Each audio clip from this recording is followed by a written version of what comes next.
Hello, I'm Savage from RobotsBy.com. Today, my mom and I made for you a video about how to make Figgy Pudding. We wanted you to know where we got the idea because it came from two great YouTubers. When we wanted to make a Figgy Pudding, we found the video, Figgy Pudding, a Victorian Christmas tradition from Tasting History with Max Miller. It is a very funny and educational video about the history behind Figgy Pudding, including the excerpt from Charles Dickens' A Christmas Carol. You should really watch that video. There is a lot of alcohol in it, but that is historically accurate. I think we will watch more of his videos. However, the method of baking was very hard, so we found one more recipe to actually follow.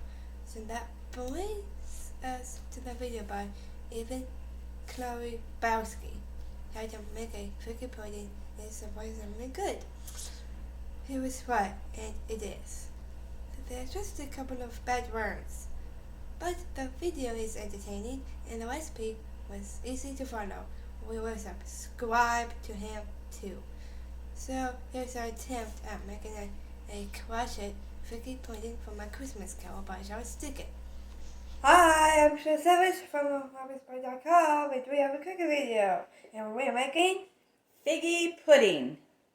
What is Figgy Pudding? well, it is like a speckled cannonball. Why would you call pudding a cannonball? Because we have a book about it.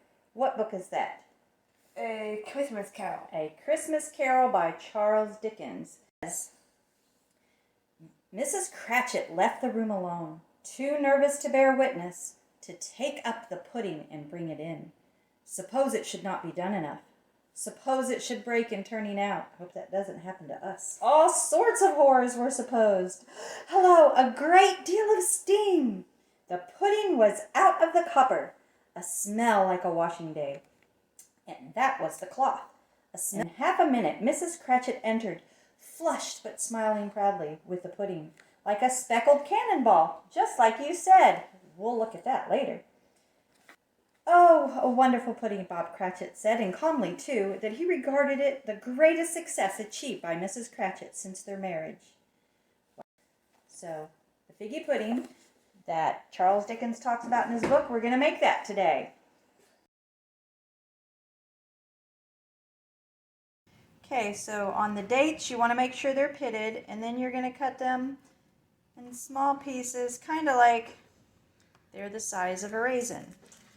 Then we do the same thing with the apricots. We cut them into small sizes, about the size of a raisin, and we put those in. Okay, so we have chopped in the dates and the apricots, and now Jess is just going to pour the rest of the dried cherries, the currants, and the raisins. The recipe we are following doesn't have currants in it, but the first recipe, the video where they talked about the actual history of it, currants was definitely in that one, so we wanted to try a little bit of both. Also in that video, he boiled it in a cloth. We're going to steam it in a pot, a little more modern method. Okay, so now I'm going to chop the candied ginger, add that, and then we'll find the next step. So what am I doing? You're zesting an orange. Yep, so you need the zest from half an orange, and then you squeeze the juice from that half of orange. Yep. And you get a picture of inside the bowl there. You have the candied ginger, all the fruit, orange zest, and juice. Okay, Jess, so after we have all of the dried fruit in there, we have added, it called for suet, and we are using lard. So flour, so can you pour the flour in there? That one? Yep. Okay. Sugar, we have that measured out right there. This right here is sugar. It called for Dermera sugar, which I've never heard of, so I'm using raw. Go ahead. Okay. Sugar in the raw right here. I thought that kind of looked similar to what he was using, and I saw it was a good substitute. And then the breadcrumbs. Yep, just pour the breadcrumbs in there. And then we have So walnuts, if you want them, we're not using walnuts. So then add the spices. The spices are 2 grams, just poured in 2 grams of nutmeg, 2 grams of cinnamon, 2 grams of allspice, and 2 grams, of course, kosher salt. Then we're going to loosely mix this all up. And see inside the bowl here? All right, this is the dry ingredients I'll make. Throw in 1 egg and your 150 milliliters of milk. The recipe calls for beer or stale beer. Other traditional ones use other alcohol. We are using milk. We are in the video on how to make it. He talks about how good it smells, how it smells like Christmas. And does it smell like Christmas in here right now, Jess? Can you just smell those spices and fruit mixes? And oh my goodness. See how he was talking about how heavy it is. That is heavy. And then he said it gets that cannonball. See, definitely like a cannonball. Although mine doesn't seem quite as firm as his. So hopefully. First thing you were supposed to do is greased a bowl for it. This all supposed to go in 1 big bowl. We're making it in 2 small size bowls. Alright, then you're supposed to put parchment paper on top, I think, to protect the pudding. And then we're going to layer it with a double layer of foil. Okay, so place it in a large saucepan and pour in enough water until it comes halfway up the bowl. After you have covered it in a double layer of foil, it also says to tie it with a string. We didn't have that, but he also said he didn't feel the string did anything. We're going to bring it to a boil and place a tight-fitting lid on the pan and simmer it For 3 hours. For 3 hours. This is not a quick bake. So you pour the water into about halfway, and then you let it boil, and then you bring it to a simmer for 3 hours. You never want the water to get too low. You want to keep it at about half. So every 30 minutes I added more boiling water. We are going to... Yep, I still have I want to use gloves. Be very careful. And just back up just a little bit. Okay. Not so. Let's see. I'm anxious to see if it's ruined or if it turned out. Oh my. Oh my. Look at that. Smells amazing. So we're going to let that cool. And then we're going to bring it out of the bowl and put it on the pan and give it a try. Yeah. Okay, so we have put our pudding on our platter, and this is the one we're going to send Tim to school with. I hope if it turns out. Right. Hit the bowl, and it should slide right off. That is figgy pudding. So what do you think of that, Jess?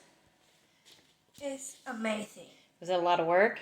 Yeah. What did it taste like? Tastes like fruitcake. Like fruitcake? Have you ever had fruitcake? I have not had fruitcake. Then we're not sure if it tastes exactly like a fruitcake, but we'll have to try one of those next. Egg, and it just really tasted Christmassy and delicious. Yep. Okay, so for the final step, the flambe. You use brandy or rum. We have some rum. We just pour it over top of the pudding. Don't let yet, Jesse's got to soak it. Yeah, just pour it all on there. That's good. Nice. There we go. Doused it. Okay.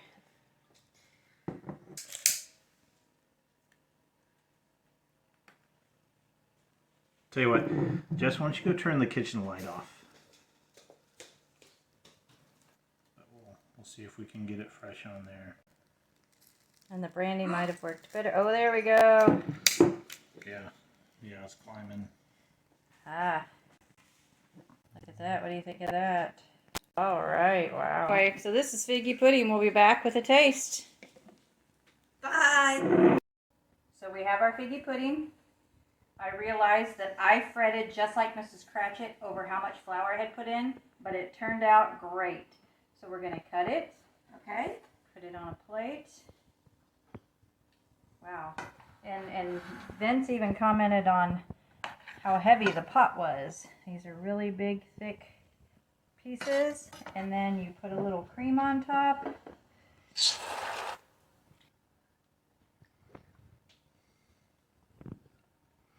It's kind of good. Kind Kind of good or really good? Really good. All right, so how do you want to close your video?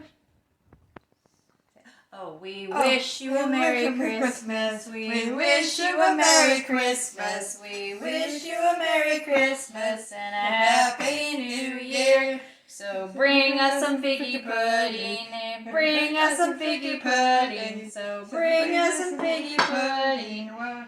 Bye. Here. Merry Christmas. Merry Christmas. Bye. Okay, I'm Mr. Savage. Thanks for watching my video. Make sure you like and subscribe. Bye.